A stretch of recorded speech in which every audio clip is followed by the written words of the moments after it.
the church bells chime, echoing through the ancient city. Inside the basilica, the priest reads from the Bible, his voice booming across the silent crowd. Today's gospel, the resurrection.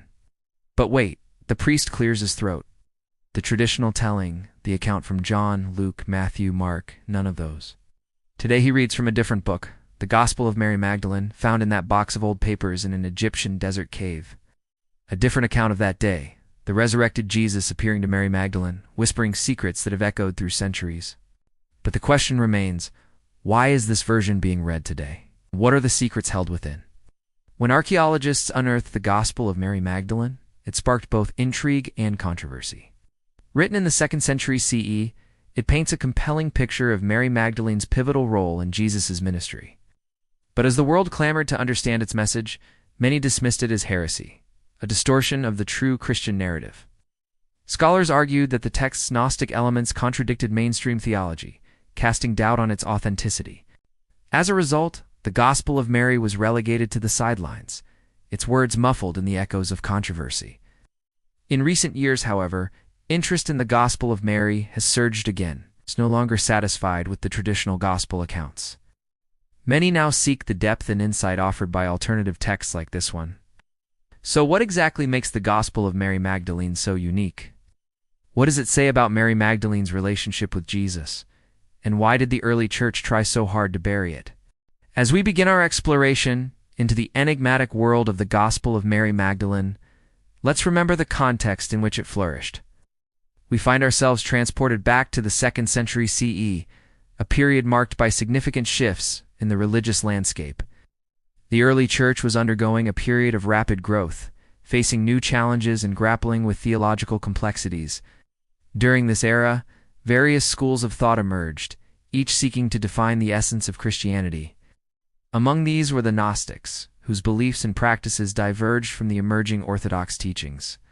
Gnosticism, derived from the Greek word gnosis, meaning knowledge, was a diverse collection of mystical and philosophical movements.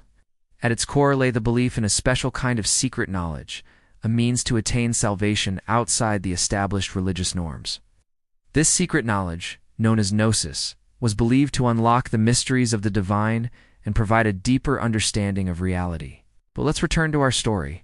Mary Magdalene emerges as a prominent figure in the midst of this evolving religious climate. Her prominence is particularly striking given the limited roles typically afforded to women in ancient society. Now let's delve into the captivating narrative contained within the Gospel of Mary Magdalene. This non-canonical text offers an alternative perspective on the life and teachings of Jesus, one that places Mary Magdalene at the forefront. According to this account, Mary Magdalene enjoys a unique and privileged position among Jesus' followers. She is often mentioned by name before other disciples, highlighting her importance. But it is after Jesus' crucifixion and resurrection that her role becomes most significant. Mary Magdalene, deeply affected by Jesus' death, visits his tomb. There she encounters a radiant being who reveals himself as Jesus risen from the dead. Overwhelmed with grief and disbelief, Mary Magdalene initially struggles to accept the reality of the resurrection. However, Jesus, understanding her turmoil, approaches her, calls her by name, and comforts her. With his gentle touch and reassuring words, he gradually helps her overcome her disbelief. As Mary Magdalene grapples with the profound implications of the resurrection, Jesus reveals himself to her in a way that emphasizes her unique connection to him. In a private and intimate moment, he entrusts her with a sacred message, sharing with her the profound mysteries of his teachings. But why would the early church reject this text? To understand the church's rejection of the Gospel of Mary Magdalene, it's crucial to consider the historical context surrounding the formation of early Christian doctrine. During the first few centuries of Christianity, a process known as canonization took place, which involves selecting and affirming the books that would form part of the New Testament. The criteria for inclusion were complex, often influenced by factors beyond theological considerations. As Christianity transitioned from a small, persecuted sect to a prominent religion, the need for standardized teachings became increasingly important. Church leaders sought to establish a uniform set of beliefs and practices to guide the growing number of Christians. In this environment, alternative perspectives like those presented in the Gospel of Mary Magdalene were often marginalized. The Gnostic ideas found in the text, including Mary Magdalene's central role, challenged the emerging Orthodox teachings. The notion of salvation through secret knowledge also diverged from the Church's emphasis on faith in Jesus Christ as the sole path to redemption. Now, let's meet a man who played a pivotal role in shaping the course of Christian history. Pope Gregory the Great, born in 540 AD in Rome. Gregory's journey from a simple monk to pope was nothing short of extraordinary. During his papacy, which lasted from 590 to 604, he faced numerous challenges, including leading the Church through turbulent political times and overseeing the construction of St. Peter's Basilica.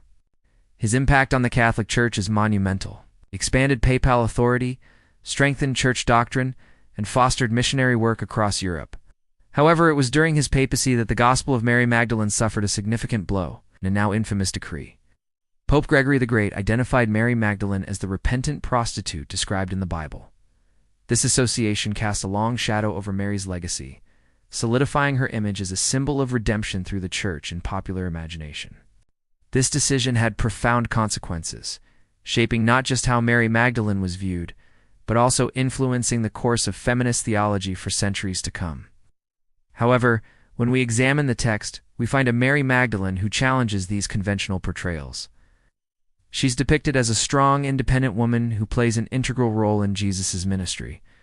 The Gospel of Mary Magdalene presents a vision of Jesus that deviates from the more judgmental portrayal found in mainstream Christianity. Jesus here is deeply concerned with personal transformation rather than external conformity.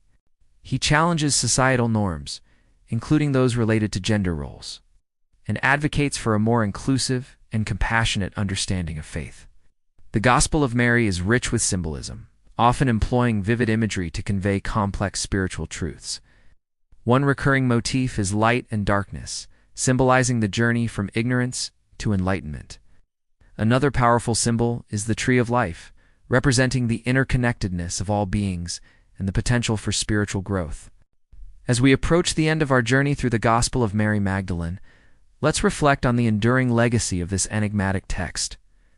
Despite facing centuries of suppression, the Gospel of Mary continues to resonate with readers seeking a deeper understanding of Jesus' teachings and the role of women in early Christianity. Its Gnostic themes and alternative narrative offer a valuable lens through which to examine the historical context of early Christian thought. Moreover, the Gospel of Mary Magdalene serves as a potent reminder of the complexities surrounding the formation of religious doctrine.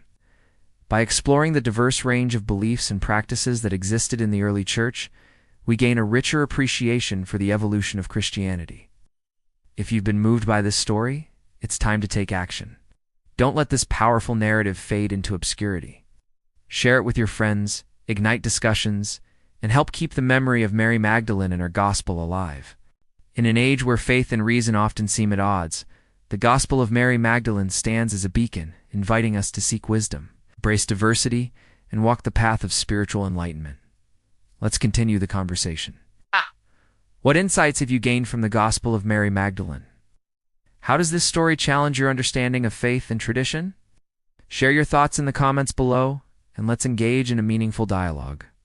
Together, we can keep the flame of discovery burning, ensuring that stories like Mary Magdalene's continue to shape our journey towards enlightenment